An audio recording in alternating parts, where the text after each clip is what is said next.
What's up, everybody? Welcome to another episode of Get Paid for Your Pad. Today is going to be a bit different than most of the episodes. I am going to look back at 350 episodes of Get Paid for Your Pad, just over 6 years that I've been doing this. And I want to share with you the free top learning lessons that I learned from interviewing over 350 people on this podcast. Plus, I'm going to share with you the top 5 episodes that I think everybody should listen to. And I'll explain a little bit about why I chose those and why I'm doing this episode. But first, before we get into that, I want to take a moment to share with you that we've lost a very respected and appreciated member of our community. If you're on our email list and been following our social media and stuff, then you've probably noticed also, I didn't do a podcast last week. I was going to do this last week, but unfortunately, early on Monday morning, my time here in Barcelona, I got the news that one of our members, Anton Zilberberg, he passed away. He was the CEO, founder of Quickstay. He was also the CEO and founder of AutoHost, which is a technology company that helps hosts screen their guests and keep their hosting business safe, essentially. Anton was a really good friend. He was one of our first members of the STR Legends mastermind. But above all, he was a really good friend of ours. He was always ready to help people. He did trainings in the Short-Term Rental Profit Academy for our students as well. He was on the podcast. So Anton really became a good friend of ours. So it was extremely shocking to hear that he had passed away. He passed away in his sleep unexpectedly. And he left behind a wife and 2 small children, which is a horrible, horrible situation, of course. So we were extremely shocked. And what we did is last week we organized together with David Kraus of Rent Responsibly. We organized a fundraiser for Anton's family. We've raised over $50,000 to support his family. Which we're very, very happy about. And we put together a memorial page on strlegends.com. You can go ahead and check it out, strlegends.com/Anton. We put all of our photos that we have from him. There's a space where you can leave comments. I know a lot of people who listen to this podcast knew Anton. He was pretty well known in our industry. So if you have any comments that you want to share, strlegends.com/Anton is where you can go to share your comments of this very, very tragic loss. Also, there's a link to the GoFundMe page if you are in a position, if you want to donate to the family. Obviously, his wife and his young children. He had 2 children. One is 1-year-old, one's 4-year-old. If you want to support the family, you can do so. There's a link on the memorial page. So yeah, it was a very tragic, very sad and emotional week for us, for a lot of people that knew Anton, and our thoughts are with his family, and we wish them a lot of strength through this extremely challenging times. The top 3 things that I've learned from interviewing all these people. This is a question that I get a lot from people when they find out I've done so many episodes. They always ask me, like, what are the top 3 things you learned, right? So I decided I'd do this episode and share those things with you. So let's get into the first learning lesson. So when I started hosting, and I'm sure this is true for a lot of people, I was seeing it as renting out a space. I was seeing it as providing a place to sleep to my guests. That was my mindset around it. And I remember when I was figuring out how much to charge, I was kind of pricing my unit according to the long-term rental model, because that's what I had experience with. So I knew my place was like 75 square meters, 2-bedroom, a balcony, blah, blah, blah. And then you figure out, okay, well, how much should I be renting it out for? And I thought that's how it works with Airbnb as well. So I looked at other units that were the same size and also had 2 bedrooms and a balcony. And then I figured, okay, well, if they are charging X, then I should be charging X as well. What I did not realize at the time was that, the short-term rental space is very different than the long-term rental space. When you rent an apartment for the long term, Those metrics, especially the size of the apartment, is really important. But for short-term rentals, it's very, very different. It's not so much the space that's important. What's much more important is the entire experience, right? So if you are a traveler and you're staying somewhere for 3 nights, for example, then what you're mostly concerned with is, what's the experience like? Because you want to have a stress-free vacation, right? You don't want to worry about anything. And you need different things when you're traveling than when you're living somewhere. So that's something that I learned along the way. And if you talk to the big property managers, like the big companies like Lyric and Sonder, like these companies that have thousands of units, one thing that they will say is, because these people are in a good place to compare units, because they might have two or 10 or 15 units in the same building that are exactly the same size, but then the interior design, the amenities, those things could be different, right? And what I've learned from talking to these bigger companies is that they even see that as well, where one unit might gross a couple $1,000 and another unit that's exactly the same size might actually be grossing 2 or 3 times as much, because they designed a different experience around it. Now, another way to look at this is, if you Google like top 10 Airbnbs in the world, like most popular, you'll see that they're not the units that they can charge a high rate for, that are really, really popular. It's not like the biggest or the most luxurious. It's not even so much about the space. They're all like unique experiences, whether it's design or whether it's a very unique type of property, like a dome, or like a tree hut or something like that. So that just shows that it's all about the experience that we're having in units as a guest. It's about, like, how do we feel when we arrive? It's about what level of trust do we have with the host, right? How is the communication? Because that's a big part, right? You want to make your guests feel comfortable by providing information, by communicating with them, preferably using either audio or video to really allow the guest to get to know you and really feel that you're a real person. So there's so much more when it comes to profitability of a space. There's so much more than just the size of the space and how many bedrooms it has. I mean, these are, of course, there are factors involved, but it's just so much more than that. Whereas if you look at the long-term rental, or even just the real estate market, if you're looking to purchase a home, like if you talk to a broker and you say, hey, I'm looking for 100 square meters, like 1,000 square feet home in this neighborhood, 2 bedrooms, that person is probably going to be able to give you a pretty accurate estimate of how much that place would cost, or how much it would be per month to rent out. But with that information, to estimate what a short-term rental could gross, that's much more difficult. So I'd say that's the first sort of big thing that I've learned from interviewing so many people. It's just that mindset shift of going from renting out a space to just thinking about, like, what's the experience that I'm offering? What are the needs of my travelers, and how can I optimize my amenities, my communication, and my design, interior design, everything that goes into that experience? How do you optimize that to fit the needs of the travelers that you're targeting, right? So that's part of it as well, is understanding, like, who's my audience, who's my avatar, right? Who are the people that I'm trying to cater to, right? Because once you understand that, then you can start thinking about, how do I optimize that experience?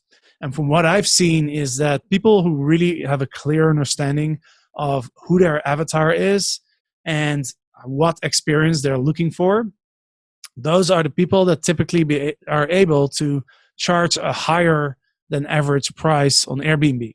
So if the average unit, the average size, and the type of units that they're renting out, let's say the average price in the market is 200, if you could be charging 300 if you really figure out that experience and your avatar. So number 2, I would say that is the amount of, well, first of all, the amount of work that it is to run an Airbnb, even just running one. There's so many things that you have to do. maintenance, cleaning, messaging. You have to maintain your listing. You have to do the marketing. You're kind of like doing like all these different jobs at the same time. So it's a lot of work, but you can outsource a lot of it. Right. So I went from doing everything myself to literally doing 5% myself. And that's something that, especially in our STR Legends mastermind, when you look at the people that have really scaled their business and are managing like 30, 50, 70 units, there's no way you can do that yourself, right? You need to outsource stuff and automate, right? That's a big part of it as well. Is we can automate so many things, right? For example, the messaging, right? You can use tools like Smart BNB. Most PMSs have automated messaging. You still have to send some messages manually, of course, but a lot of it you can cover with automated messages. Plus, you can hire virtual assistants, and this is something that I'm going to be talking about with Rebecca next week on the podcast. Rebecca is one of our legends as well, and she is the master of virtual assistants. She's built an entire company that's run by 7 virtual assistants, and these are in different parts of the world. They're very affordable, and it's really incredible to see how Rebecca has been able to scale it up to 100 units. And even though she has that many units, she only spends like a couple of hours a week working in her business, right? So virtual assistants, automation, pricing is another thing that we can automate very easily with Price Labs, Wheelhouse, or Beyond Pricing. I'm a big believer in the pricing apps. When I started using them, my revenue definitely increased, and I was spending less time. Right, so I used to put manual prices in my calendar, and I understood that I had to vary the prices with demand. So I was spending probably like a half an hour or an hour a day just changing the prices. So you can save a lot of time outsourcing that. There's other things that you can automate as well, like task management. A lot of PMSs have a system for that, and again, the virtual assistants can help with task management as well. Next week, you'll hear from Rebecca how she trained her VAs to schedule the cleaners, to check in with them, to see if everything was well in the units, if something needs maintenance, like all of that stuff. So yeah, a lot of stuff can be automated. So it's a lot of work, but you can automate a lot of stuff. There's so many tools out there now. Hostly is a tool that I love. I'm sure you've heard about it on this podcast because they sponsor it. But the guidebooks, I'm still using them. I've used them for years. Just sending a guidebook to your guest with photos, with all sorts of information that's easily digestible, easily consumable. That will save you a lot of time, because when guests will actually look at the guidebook, because it looks good and it's photos and it's the information is organized. Whereas I used to send like a really long email with all this information, and I noticed like nobody reads that, because nobody likes to read a giant amount of text. And especially, I think that's a trend as people, the younger people, like definitely don't like to read at all. They're used to watching YouTube videos. So I think that's a trend that's going to continue, that people have less and less patience to just read and take the time to really dig into something, unless it's presented to them in an attractive way. So what I found is when you send somebody a guidebook, there's a bigger chance that they'll actually go through the information. So those are just a number of things that you can do to automate and outsource. If you go to getpaidforyourpad.com, I actually have a section that's called Tools and Resources, and if you click on that, it's in the menu. You can find an overview of all the tools that I've reviewed and I've been testing and using myself over the last years. And a lot of them have special offers as well. You get like discounts and stuff. So go ahead and check that out. I'm sure there's something that you haven't heard of that might be useful to you. All right, so that's the second thing. It's a lot of work, but you can take yourself out of the equation, and you can you can outsource much more than we initially think. So next week, more on that. The third thing that I want to touch on is when I started Airbnb, I saw it as just doing an Airbnb. Like Airbnb was the website where I got my traffic, I got my leads, and I didn't really think outside of Airbnb. I did test some other platforms, but I've always been a 100% Airbnb person, because I was just getting so much demand from Airbnb that I've never really had a reason to go beyond that platform. In fact, I strongly believe that if you have a very dominant position on the Airbnb platform, it's probably best to just do Airbnb, because that reputation is so valuable. When you start spreading yourself thin over multiple platforms, direct bookings, all of that, then you might gain some traffic and some demand on these other platforms, but you're going to lose that dominant position that you have on Airbnb, and that might actually result in less demand overall.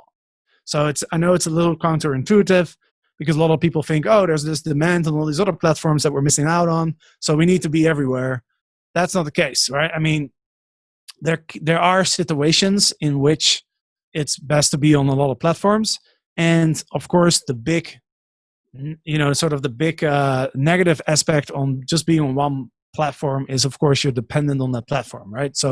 Um, so yeah, if you're just on Airbnb and Airbnb closes your account or whatever, if something happens to Airbnb, then you're losing that demand. But at the same time, you can still. It's not like your business is not completely lost, because you can still use those other platforms if you can't use Airbnb anymore. But I mean, it's a small risk that you get kicked off of Airbnb, but it can happen. So every strategy has pros and cons. Um, but because I was only doing Airbnb, through this podcast, I started learning that other people, they have a different strategy, which is to be on multiple platforms, right? And you can use PMS systems and channel managers to literally be on like 100 platforms, right? So that's one thing, and again, that might be a good solution for you. I think there's still a lot of cases where just Airbnb, just by being the king on Airbnb, so to speak, that I think there's a lot of cases where that still is the best strategy. But this is definitely an alternative. And even if you can even go beyond the other platforms like VRBO, Booking.com, TripAdvisor, Expedia. There's hundreds of them. But you could even go beyond that and have a direct booking website, which is specifically useful, I think, if you actually have a marketing strategy, right? If you are collecting emails from your guests, if you send them content after they check out. So every week you send them an email or something with some information about what you're up to with your units, some discounts, information about your area, etc. If you're doing all that kind of stuff, then especially that works really well with a direct booking website.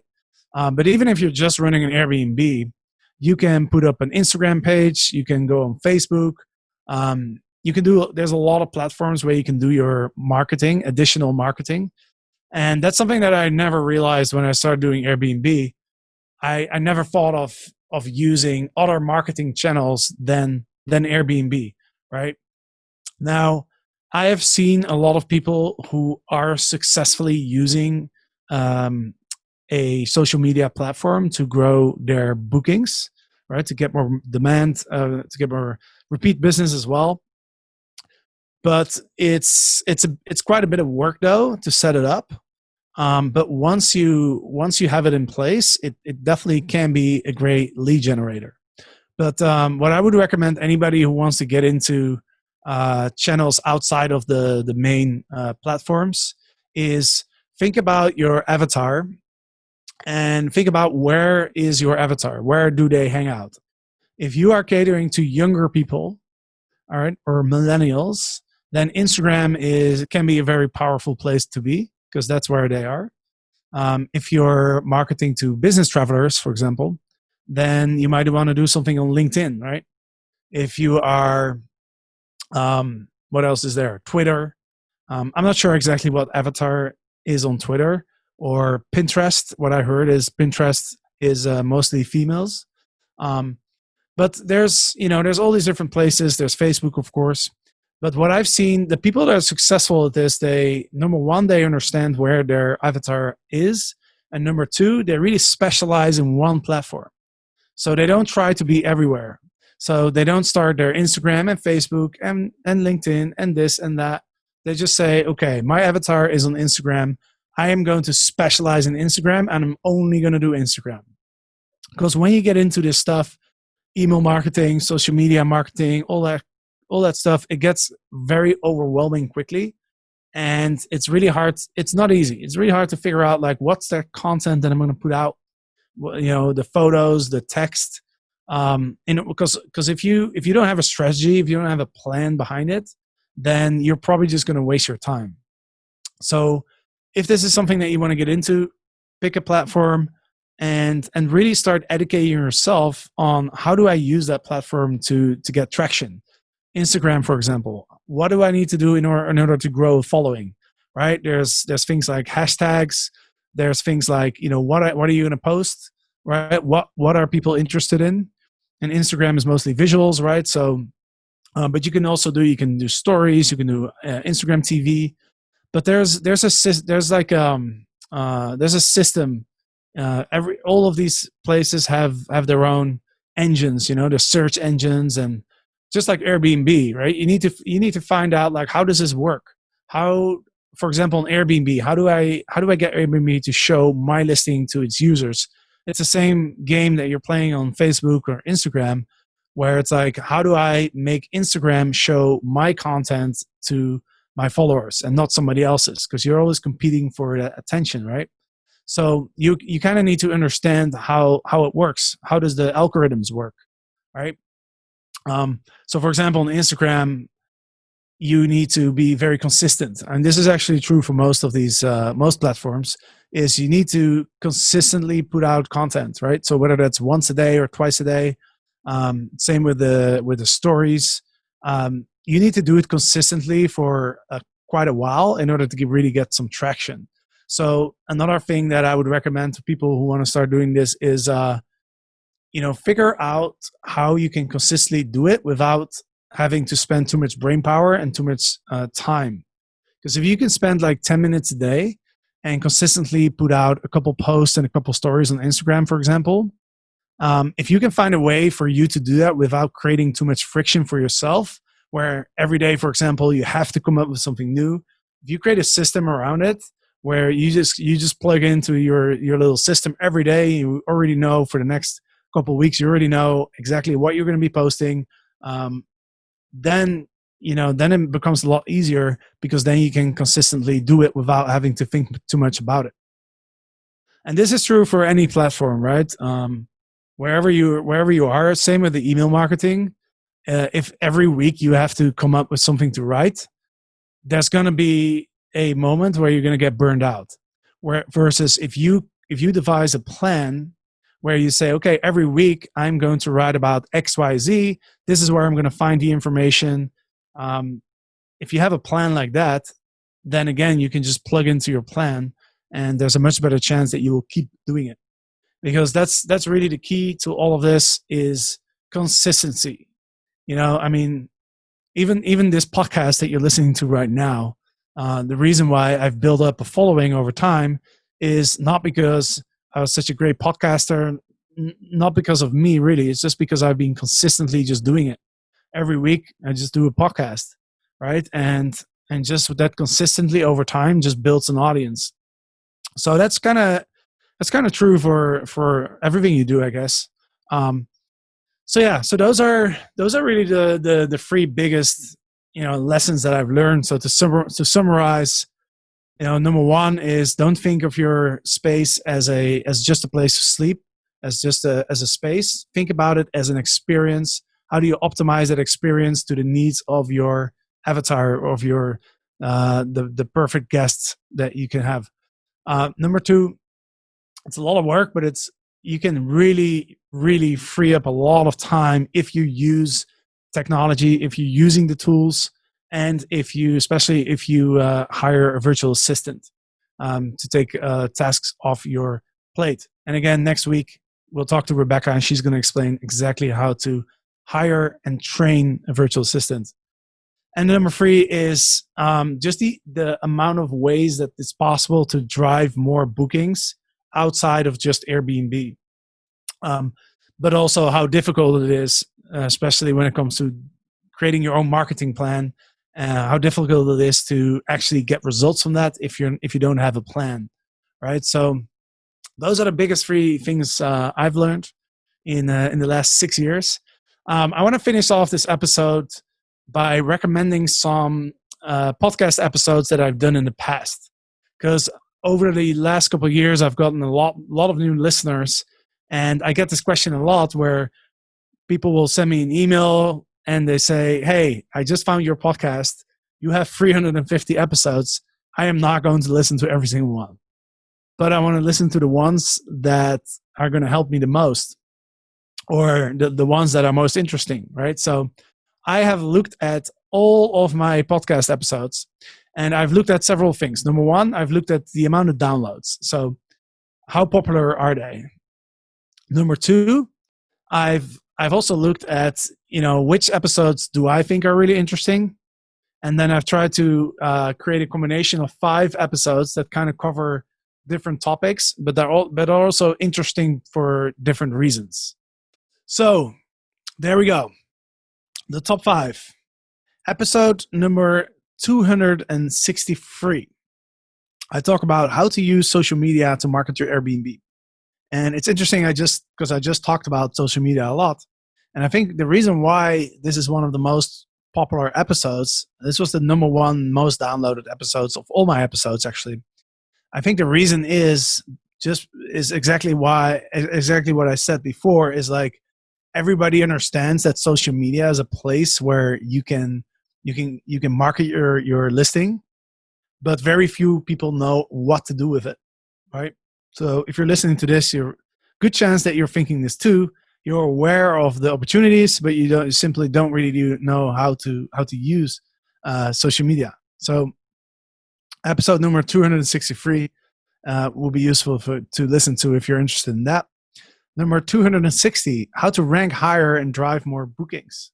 Now this is, of course, also one of the most downloaded episodes that I did.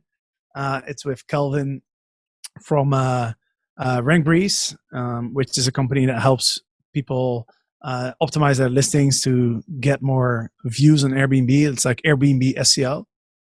So that's also an episode that was downloaded a lot, and probably also because of the title, like how to rank higher, drive more bookings. When people hear that, they're like, "Hey, I want to drive more bookings." Now, the other 3 episodes that I want to recommend are 3 episodes that they don't have the most downloads, but they're earlier episodes. So all 3 of them are actually in the first 50 episodes that I've done. Now, what I've noticed is a lot of people don't listen to the older episodes, but there's a couple of them that I think are really interesting. Number 1, it's episode number 24. I interviewed Chip Conley, and of course, Chip Conley, he was the head of hospitality at Airbnb. And he is the founder of Joy de Vivre Hotel, the hotel brand. That was one of the biggest boutique hotel chains in the US, if not the biggest one. So, of course, Chip has a wealth of knowledge. He was recently in our mastermind as well. But I interviewed him on episode 24. I think it was in 2014 when I first met him at the Airbnb Open in San Francisco. So I think there's 2 reasons why it's interesting to listen to this episode. Number 1, because it's Chip Conley. Number 2 is because it's Chip Conley in 2014. So it's kind of interesting to listen to what he had to say about hospitality and tips for Airbnb hosts in 2014. A lot of that stuff still applies. Episode number 34, how an Airbnb experience can create a bond between 2 people. Now, this is one of the most impactful episodes that I've ever done, I think. It tells a story of Kimberly, who hosted somebody from far away, and they ended up developing a really close bond because of some of the things that happened during the stay. I won't go into details. Just go listen to it. I promise you it'll be worth your time. Episode number 34. And last but not least, episode number 47, how Airbnb empowered this host to keep his home from being foreclosed. And the reason I chose this episode is because one of the reasons I got into Airbnb and one of the reasons I started writing and talking about it is because I love the fact that Airbnb can empower individuals to um, to start a business for themselves. Right, starting a business is really, really difficult. It's very challenging. You have to typically invest money into it. It's highly risky. Most businesses fail. What I love about Airbnb is that anybody can rent out a room, or you could even like go stay with friends or family and rent out your home. It's an asset that you can monetize and start your own little business with very little investment, very little risk. I mean, you can put up an Airbnb listing, and if nobody rents it, it didn't really cost you much, right? It costs you a little bit of time. But so I just think it's really, really cool how platforms like Airbnb and in general the sharing economy empower people to become, to do something entrepreneurial without having to take a lot of risk and without needing a lot of investment. So that's why I chose episode number 47. In this case, we talked to a host in Miami who was about to get foreclosed on his home, and because he started renting out a room on Airbnb, he was able to save his home essentially, which meant a lot to him, right? So yeah, those are the 5 episodes that I recommend everybody listen to. Number 263, how to use social media marketing to market your Airbnb. 260, how to rank higher on Airbnb and drive more bookings. Episode 24 with Chip Conley. Episode 34, how Airbnb experience can create a bond between people. And number 47, how Airbnb empowered a host from being foreclosed. So we have empowerment, we have a story, we have, belonging, what Airbnb talks about, bringing people together. We have a celebrity almost. Chip Conley is kind of like a celebrity. And then we have 2 very topical episodes where you can learn something and drive more bookings essentially. So go to getpaidforyourpad.com, click on podcast. You'll see the show notes and an audio player of all the episodes I've ever done. So you can listen to them there. Of course, you can also listen to the older episodes on YouTube. I think I have all my episodes on YouTube. And you can also listen to, I think, all the episodes on Spotify as well. I haven't been on Spotify for too long, but I think they're all on there. Or you can go to the Apple Podcast or SoundCloud, Stitcher. I think I'm on all those platforms. So wherever you want to go, there's plenty of opportunities to learn.